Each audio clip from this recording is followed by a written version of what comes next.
अस्सलामुअलैकुम। बोल न्यूज में मैं हूं जवाद कमाल। मैं हूं अन्विशा सलीम। हेडलाइंस आपने जानी। बुलेटिन का बाकायदा आगाज करते हुए सबसे पहले आपको बताएं कि पाकिस्तान और भारत की टीमें एशिया कप T20 के फाइनल में आज मद्दे मुकाबिल होंगी। मुकाबले के लिए पाकिस्तान के प्लेइंग 11 में किसी तब्दीली का इम्कान नहीं है। भारत की टीम इवेंट में अब तक नाकाबिले शिकस्त है और ग्रुप मैच और सुपर 4 स्टेज पर भारत पाकिस्तान को शिकस्त दे चुका है।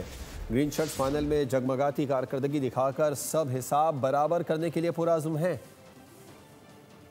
एशिया कप T20 का फाइनल पाकिस्तान और भारत होंगे मद्दे मुकाबिल। ग्रीन शर्ट्स विनिंग ट्रैक पर वापस आ चुके हैं। इवेंट में अब तक भारत का गोल्डन रन, पाकिस्तान अपनी परफॉर्मेंस कर सकता है सबको दर। टीम मैनेजमेंट को प्लेयर्स की वाज़ेह हिदायत, मैच की इब्तिदा से जारहाना अंदाज इख्तियार किया जाए। कामयाबी मिलने की सूरत में रिलैक्स करने का खतरा किसी सूरत न लिया जाए। दबाव की सूरत हाल कायम होने पर भारत पर प्रेशर बरकरार रखा जाए। हरीफ पर इस शिद्दत से हमला किया जाए कि उसके कदम इब्तिदा में ही उखाड़ दिए जाए। पाकिस्तान की प्लेइंग 11 में किसी तब्दीली का इम्कान नहीं। भारत को कई खिलाड़ियों की फिटनेस मसाइल का सामना है। फाइनल में भारतीय टीम के दो अहम खिलाड़ियों अभिषेक शर्मा और ऑलराउंडर हार्दिक पांड्या की शिरकत मशकूक है। भारतीय मीडिया के कहने से फर्क नहीं पड़ता, ग्राउंड से बाहर की चीजों को कंट्रोल नहीं कर सकते। कौमी कप्तान सलमान अली आगा की दुबई में प्रेस कॉन्फ्रेंस कहा कि मुल्क की इज्जत मुतासिर नहीं होगी तो खिलाड़ियों के जारहाना अंदाज को नहीं रोकूंगा।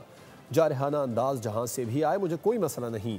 उन्होंने मजीद कहा कि अब तक टूर्नामेंट में अच्छी बैटिंग नहीं की, हो सकता है पाकिस्तान ने बेहतरीन बैटिंग फाइनल के लिए रखी हो। एशिया कप के तारीखी पाक भारत फाइनल के लिए दुबई क्रिकेट स्टेडियम के तमाम टिकट्स फरोख्त हो गए। आज होने वाला फाइनल मुकम्मल तौर पर हाउसफुल होगा। स्टेडियम में 28,000 शायकीन की गुंजाइश है। तमाम नशिस्तें शायकीन क्रिकेट ने खरीद ली हैं। इससे कबल दुबई में 14 सितंबर को खेले गए पाक भारत मैच को 20,000 शायकीन ने देखा था। 21 सितंबर को होने वाले सुपर 4 मैच में 17,000 तमाशाई स्टेडियम में मौजूद थे। फाइनल के लिए गैर मामूली जोशो खरोश देखने में आया। एशिया क्रिकेट की 41 साल तारीख में पहली बार पाकिस्तान और भारत फाइनल में आज मद्दे मुकाबिल होंगे। पाकिस्तान और भारत की क्रिकेट टीमें दुबई में आज मद्दे मुकाबिल होंगी। इससे पहले दोनों टीमों के सपोर्टर्स ने ट्विटर महाज संभाल लिया है और एक से बढ़कर एक कमेंट से ग्रीन शर्ट्स फैन ने जाली सुरमाओं का खूब रिकॉर्ड लगाया। बांग्लादेशी खातून ने भी पाकिस्तान से मोहब्बत का इजहार कर दिया। ट्विटर पर छिड़ी जंग का अहवाल इस रिपोर्ट में जानिए। पाकिस्तान और भारत की टीमें मैदान में अभी उतरी नहीं, फैंस में मैच अभी से पड़ गया। बांग्लादेशी खातून ने भी पाकिस्तान से मोहब्बत का इजहार कर दिया। पाकिस्तानी सपोर्टर्स ने ट्रॉफी जीतने का ऐलान भी कर दिया। कहा अभी से लग रहा है फतह हमारी होगी।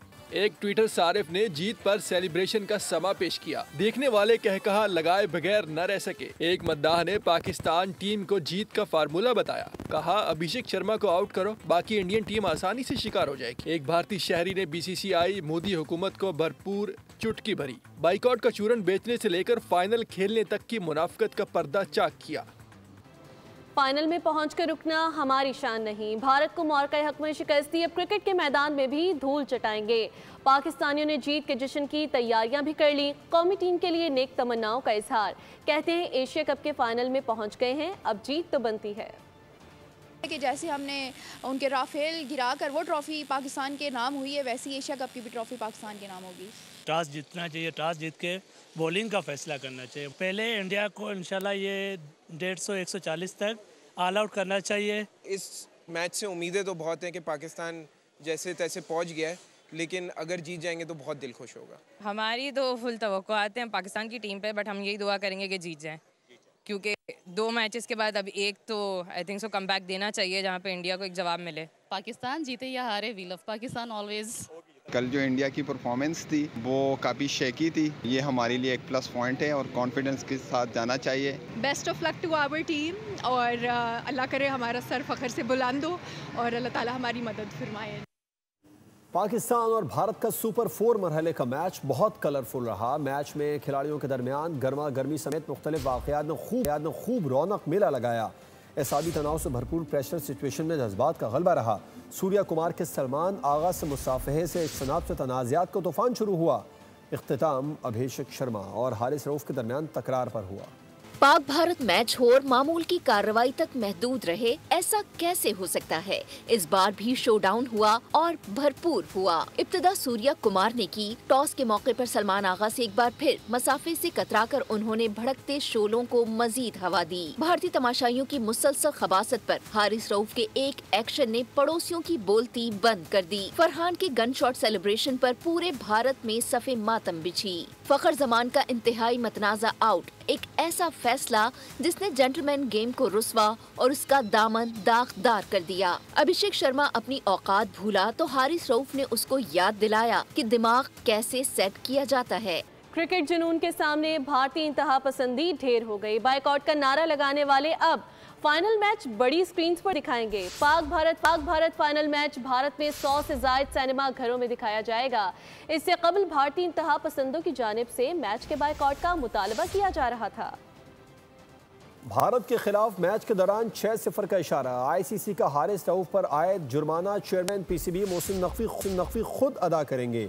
फास्ट बॉलर हारिस रऊफ ने मैच के दौरान विकेट लेने के बाद बाउंड्री लाइन के करीब फील्डिंग करते हुए भारतीय तमाशाइयों की हूटिंग का जवाब देते हुए तैयारा तबाह होने का इशारा किया था। मैच रेफरी ने हारिस रऊफ को आईसीसी कोड ऑफ कंडक्ट की खिलाफ वर्जी का मुर्तकिब करार देते हुए उन पर मैच फीस का 30% जुर्माना आयद किया था। और गन शॉट सेलिब्रेशन पर मैच रेफरी ने साहिबजादा फरहान को वार्निंग दी। पाकिस्तान और भारत के दरमियान एशिया कप T20 के फाइनल में हाई वोल्टेज एनकाउंटर होगा। दोनों जानिब से जंगजुओं की बड़ी तादाद सिर्फ जीत के लिए मैदान में उतरेगी। एशियन क्रिकेट पर हुक्मरानी का मुआरका खिलाड़ियों के आहनी आसाब और सलाहियतों का भरपूर इम्तिहान लेगा। पाकिस्तान क्रिकेट टीम में कई ऐसे मैच विनर्स भी मौजूद हैं जो अकेले ही मैच का नक्शा तब्दील कर सकते हैं। भारत से एशिया कप T20 में 2 बार शिकस्त, ऊपर तले होने वाली हार की हजीमत ने जख्म भरने नहीं दिया। ग्रीन शर्ट्स हिसाब बराबर करने और बदला लेने के लिए बेचैन है। फाइनल में फतह का अगला पिछला सारा कर्ज उतार देगी। शाहीन करो या मरो के फॉर्मूले के तहत मैदान में उतरने का इरादा कर चुके हैं। साहबजादा फरहान एक ऐसे खिलाड़ी जिनका बल्ला अगर बॉल से तालमेल मिला ले तो फिर किसी भी टीम का धड़न तख्ता कोई मुश्किल शय नहीं है। फखर जमान नाम ही काफी है। उनके बैट से टकराने वाली बॉल की ज्यादातर लैंडिंग मैदान के बाहर होती है। पाकिस्तान का Trump card Shaheen Afridi, ball नई हो या पुरानी, उनके हाथ में आते ही उसका टारगेट बल्लेबाज का पंजा या स्टंप्स हो। डेथ ओवर्स में हरीफ टीम के लिए मौत का प्याम्बर हारिस रऊफ, उनकी बॉलिंग के सामने बड़े बड़े बल्लेबाज मैदान छोड़ भाग। बुलेटिन में बात वजीर आजम शहबाज शरीफ की जो लंदन पहुंच गए। वजीर आजम लंदन में 3 दिन क़याम के बाद पाकिस्तान के लिए रवाना होंगे। वजीर आजम शहबाज शरीफ अमेरिका से बरासत जनेवा लंदन पहुंचे हैं। लूटन एयरपोर्ट पर बरतानिया में पाकिस्तान के high commissioner doctor Mohammad Faisal और मुस्लिम लीगी रहनुमा बरतानिया के सदर एहसन डार ने उनका पुरतपाक इस्तकबाल किया। वजीर आजम शहबाज शरीफ ने जनेवा में साबिक वजीर आजम नवाज शरीफ को दौरा अमरीका के हवाले से तफसीली ब्रीफिंग दी। मेरा एक एक पल, हर लहजा और हर लम्हा पंजाब की आवाम की खिदमत के लिए वक्फ है और उनकी अमानत है। वज़ीर आला पंजाब मरियम नवाज का पंजाब सैलाब सर्वे मुहिम के आगाज़ की तकरीब से खिताब।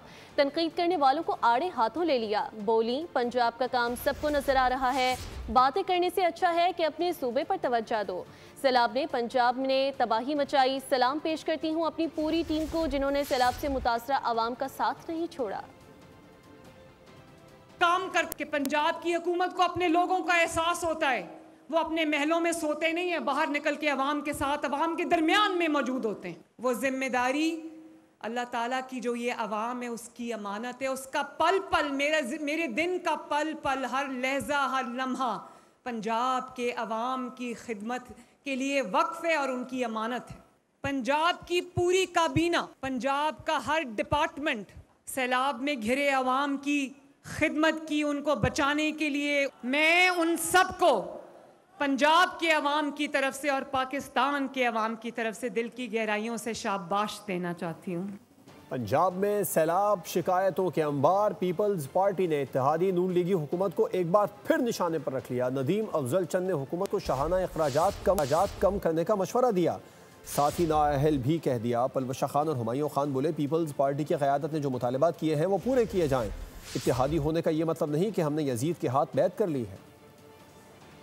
हम बार बार आपको कहते रहे कि खुदा के लिए किसान को बदहाल ना करें, गंदम की स्पोर्ट प्राइस मुकर्रर करें। रिकॉर्ड उठाकर देख लें कि किसान को या ज़राअत पेशा किसी तबके को 1 रुपया नम दिया गया। जी इतनी शाना खर्चियों के ऊपर IMF नहीं रोकता आपको। ये जो शाना खर्चियां हैं, अगर यही शाना खर्चियां काट कर आप किसानों को दे देते। पंजाब उतना ही हर पाकिस्तानी का है जितना सिंध हर पाकिस्तानी का है। हमें वहाँ भी कोई मसला नजर आएगा तो हम आवाज उठाएंगे। तनकीद होती है, तनकीद बर्दाश्त करने की हिम्मत पैदा करनी चाहिए। जब आप हुकूमत में आते हैं आपकी तारीफ भी होती है, तनकीद भी होती है। इत्तेहादी होने का ये मतलब नहीं कि हमने बैत कर ली है यजीद के हाथ पे, ऐसा कुछ नहीं है। हम आपको आखिर में ये भी याद कराना चाहेंगे कि कर्ज उतारो मुल्क सवारो भी एक स्कीम थी, उसका क्या हुआ ये कहानी फिर किसी वक्त सुनाएंगे। वज़ीर इत्तलात पंजाब असम बुखारी का एक्सपर्ट नदीम अफजल चंद को जवाब, कहा चंद साहब आप अच्छे खासे इंसान थे, कुछ दिनों से पता नहीं आप किसी जहनी तनाव में हैं या जानबूझकर पंजाब के बारे में गलत प्रोपेगेंडा कर रहे हैं। कर्जे से मुतालिक बेबुनियाद खबर पर हकाइक भी छुपाए आपने। कर्जे से मुतालिक बेबुनियाद खबर पर हकाइक मीडिया के साथ पहले ही शेयर कर चुकी हूँ। उन्होंने झूठी खबरें फैलाने पर पीपी रहनुमा को पैका एक्ट से भी खबरदार कर दिया। कराची से खबर है जिसके इलाके डिफेंस फेज 2 में रिहायशी इमारत में आग भड़क उठी। वाक़े में 2 खवातीन जाँ बहक हो गई, 11 अफराद जख्मी भी हुए। रेस्क्यू टीमों ने फायर ब्रिगेड और स्नार्कल की मदद से आग पर काबू पा लिया। कराची के इलाके डिफेंस फेज 2 में रिहायशी इमारत में खौफनाक आतिशज़दगी। अफसोसनाक वाक़ये में 2 खवातीन जान से गईं, 11 अफराद जख्मी। इब्तदाई तौर पर आग ग्राउंड फ्लोर पर लगी, आहिस्ता आहिस्ता पूरी इमारत को अपनी लपेट में ले लिया। चीफ फायर ऑफिसर के मुताबिक दीवार और खिड़कियां तोड़कर रेस्क्यू ऑपरेशन मुकम्मल किया गया। नीचे वर्कशॉप था जिसमें मकसद के इलेक्ट्रिक व्हीकल का काम हो रहा था, जिस पर फौरी तौर पर हमने जो एक स्नार्कल 5 फायर टेंडर यहाँ पर हमारे रिपोर्ट हुए हैं जिन्होंने फायर फाइटिंग करते हुए न सिर्फ इर्द गिर्द की बिल्डिंग को बचाया बल्कि 12 से 13 लोगों को रेस्क्यू किया। पुलिस के जवानों ने भी रेस्क्यू ऑपरेशन में हिस्सा लिया, सीढ़ी के जरिए इमारत में फंसे लोगों को बाहर निकाला। जी अभी तक ये ऑपरेशन ऑनगोइंग है और अभी तक जो बंदे रेस्क्यू किए गए हैं वो तकरीबन 5 इंक्लूडिंग 1 फीमेल। और बेसिकली इस बिल्डिंग से के 2 इसकी एंट्रेंस हैं, एक फ्रंट वाली साइड है, एक बैक साइड है, तो दोनों तरफ से हम रेस्क्यू ऑपरेशन ये चल रहा है और तमाम इदारे जो है ना मौजूद है। आग लगने की वजह ताहाल सामने नहीं आ सकी, वाक़े की तहकीकात शुरू कर दी गयी। दीगर खबरों को बुलेटिन में शामिल करेंगे। यमनी बंदरगाह पर जहाज में फंसे पाकिस्तानियों की सुन ली गई, बोल बना मुतासरीन की आवाज़। हुकूमत ने एक्शन लिया, 24 पाकिस्तानियों समेत 27 अफराद को रेस्क्यू कर लिया गया। तर्जुमान दफ्तर खारजा ने खुशखबरी सुनाई, मुतासरीन के अहले खाना ने बोल समेत हुकूमत पाकिस्तान का शुक्रिया अदा किया। यमनी बंदरगाह पर बहरी जहाज पर ड्रोन हमला, बोल बना जहाज में फंसे पाकिस्तानियों की आवाज। खबर नशर हुई तो हुकूमत भी एक्शन में आ गई। 24 पाकिस्तानियों समेत 27 अफराद को रेस्क्यू कर लिया गया। तर्जुमान दफ्तर खारजा के मुताबिक सब महफूज और खैरियत से हैं। जहाज पर मुख्तलिफ ममालिक के अमले के साथ पाकिस्तानी शहरी भी मौजूद थे। मुतासरा पाकिस्तानी शहरी की बहन डॉक्टर सादिया हफीज ने बोल की काविश को सराहा। गुफ्तगू में कहा कि भाई और दीगर पाकिस्तानी अमला यमन से बाहिफाजत रवाना हो चुके हैं। अल्हम्दुलिल्लाह अल्हम्दुलिल्लाह, अल्लाह पाक के फजलो करम से मेरे भाई और क्रू के तमाम मेंबरान जो हैं, आप सबकी दुआओं की वजह से अल्हम्दुलिल्लाह खैरियत से यमन से रवाना हो चुके हैं और अल्लाह पाक उन सब को अपने हिफ्ज़ो अमान में रखे और आफियत के साथ मुल्क वापस पहुंचाए।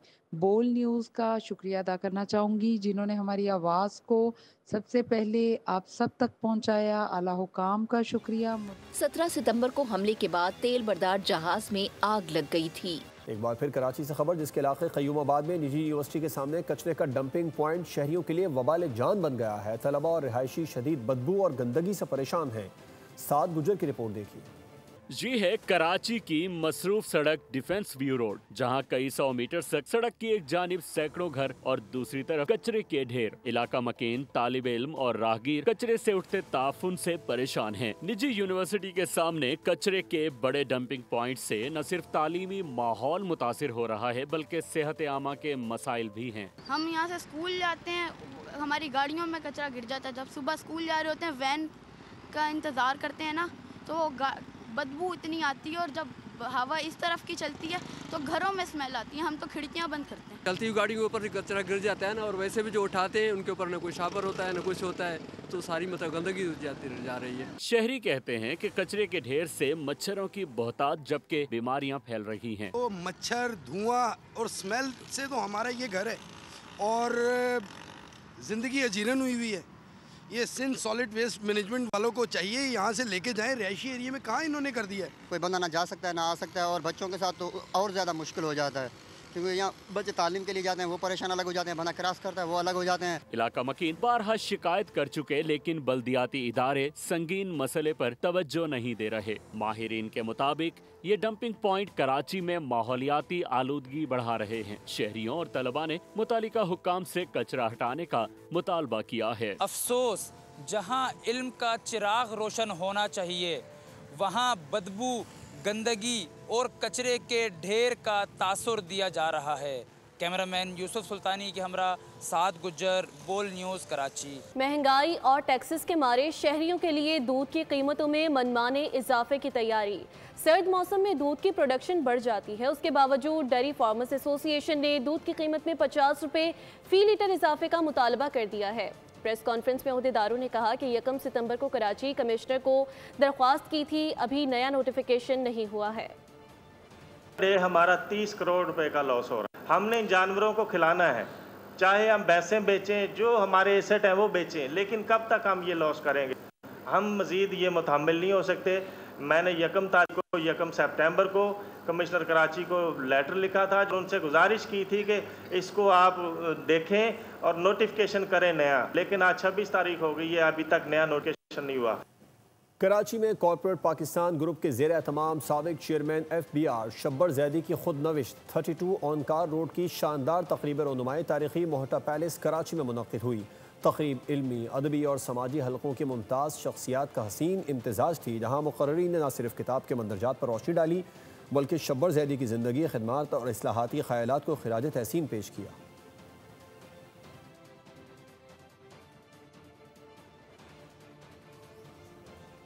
मरकज़ी मुस्लिम लीग सिंध के सदर फैसल नदीम ने मरकज़ी मुस्लिम लीग के सैलाब मुतासरीन इमदादी मरकज़ में प्रेस कॉन्फ्रेंस के दौरान अहम ऐलान किया। कहा, हम अब संभालेंगे, कराची मुहिम शुरू करने जा रहे हैं। सिंध के हुक्मरान अपनी गली कूचों को नहीं जानते, मेयर को कराची की गलियों का पता नहीं।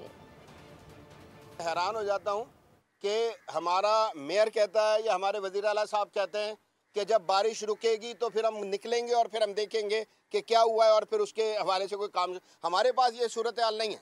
हमारे पास इंशाल्लाह ये तमाम हमारे ज़िम्मेदार यहाँ पर मौजूद हैं। हमारे व्हाट्सएप ग्रुप्स में फौरी तौर पर हिदायत जारी होती हैं कि बारिश शदीद हो रही है, बाहर निकले लोगों की मदद करें। तो हम जो है वो कराची के हुकूक के हवाले से, कराची के मसाइल के हवाले से, आओ संभालें कराची।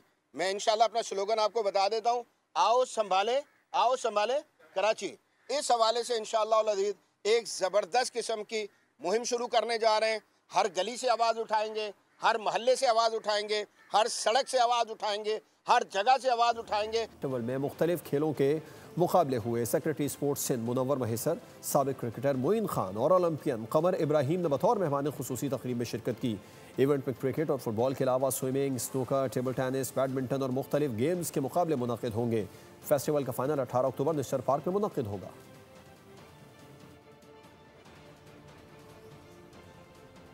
पाकिस्तान के टेलीकॉम सेक्टर में बड़ी कामयाबी। ब्रिलांस ग्रुप ने पहले मंसूबे जहानत से चलने वाला 25 मेगावाट फी घंटा एनर्जी स्टोरेज प्रोजेक्ट मुकम्मल कर लिया है। टेलीकॉम के लिए पहले ग्रीन स्टॉक बॉन्ड के इजरा का ऐलान कर दिया गया। इस्लामाबाद में तकरीब में 3 अरब रुपए मालियत के ग्रीन स्टॉक बॉन्ड और 25 मेगावाट फी घंटा सलाहियत के हामिल AI से चलने वाले ईसास प्रोजेक्ट की रोनुमाई की गई। ब्रिलांस ग्रुप के chief executive officer Bilal Qureshi बोले, थंडर AI से चलने वाले ईसास सिस्टम की कामयाबी से साबित हुआ है कि मुल्क की तरक्की की राह हमवार है। वज़ीर आज़म के मुआवन खुसूसी बराए डिजिटल मीडिया वज़ीर मुमलिकत फ़हद हारून और इंफ्राज़ामिन पाकिस्तान की CEO माहीन रहमान ने कहा कि इस प्रोजेक्ट से सालाना 50 लाख लीटर डीजल की बचत और 13,500 टन कार्बन डाइऑक्साइड के अखराज में कमी मुमकिन होगी, जो 2,20,000 दरख्त लगाने के बराबर है। London schools of medical and health sciences के ज़ेर एहतमाम लाहौर के निजी होटल में MBBS की आगाही के लिए सेमिनार का इनेकाद किया गया, जिसमें तलबा और तालिबात, एजुकेशनल कंसल्टेंट्स और मोअज़्ज़िज़ मेहमानों ने शिरकत की। शुरका ने पाकिस्तान से बाहर ज़ेर तालीम तलबा को पाकिस्तान में आकर खिदमात सर अंजाम देने के हवाले से जोर दिया। सूबाई वज़ीर सेहत ख्वाजा इमरान नज़ीर ने कहा कि London schools of medical and health sciences तलबा को एक अहम मौका फराहम कर रहा है। डायरेक्टर सैयद अहमद हसन ने कहा कि हमारा मकसद पाकिस्तानी तलबा को कम खर्च और आलमी सतह पर तस्लीम शुदा मेडिकल एजुकेशन फराहम करना है। गवर्नर सिंध कामरान खान टिसूरी से 38वें सीनियर मैनेजमेंट कोर्स के शुरका की मुलाकात। अफसरान से खिताब में कहा कि आपको ये ओहदा आवाम की खिदमत के लिए दिया गया है। अवामी खिदमत सबसे बड़ी इबादत है। कुर्सी को ताकत नहीं, खिदमत का जरिया बनाएं। पाकिस्तान में प्राइमरी एजुकेशन कमीशन का क़याम और तालीमी निज़ाम को अमली बनाने की ज़रूरत है। IT नौजवानों के लिए बैरून मुल्क मुलाजमतों के लिए इदारों से मुआहदे भी साइन किए जा चुके हैं।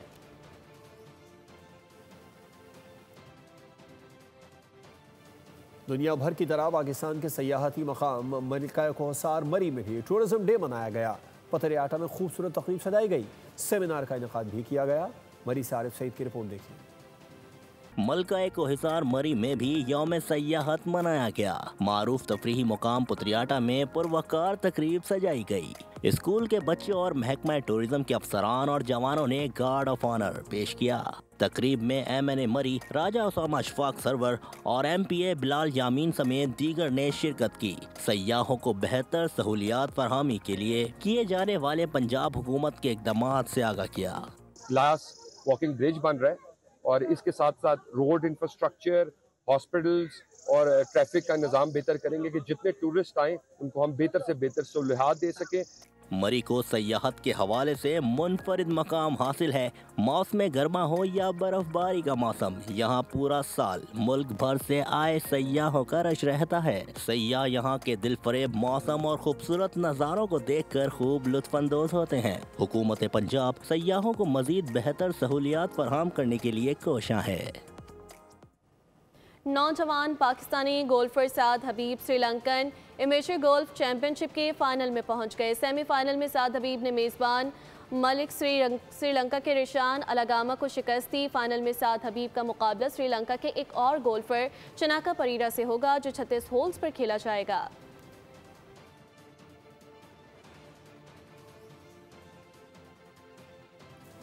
पाकिस्तान ने चीन के शहर शंगली में मुनक्किदा बैनुल-अक़वामी आतिशबाजी मुकाबला जीत लिया। मुकाबले में दुनिया भर की माहिर टीमों ने शिरकत की। पाकिस्तान की नुमाइंदगी अलाइड फायर वर्क्स इंटरनेशनल ने की। आतिशबाजी के जरिए पाक चीन दोस्ती की खूबसूरती से तर्जुमानी की गई। चुड़ैल और शहजादी की अनोखी दोस्ती। Musical fantasy movie wicked for good का नया ट्रेलर जारी। फिल्म 21 नवंबर को सिनेमाघरों की जीनत बनेगी। उस बुलेटिन से फिल वक्त इतना है। मज़ीद अपडेट्स के लिए विजिट कीजिए bolnews.com। आप देखते रहिए बोल न्यूज़। सब्सक्राइब करें और बेल दबाएं ताकि कोई खबर रह न जाए।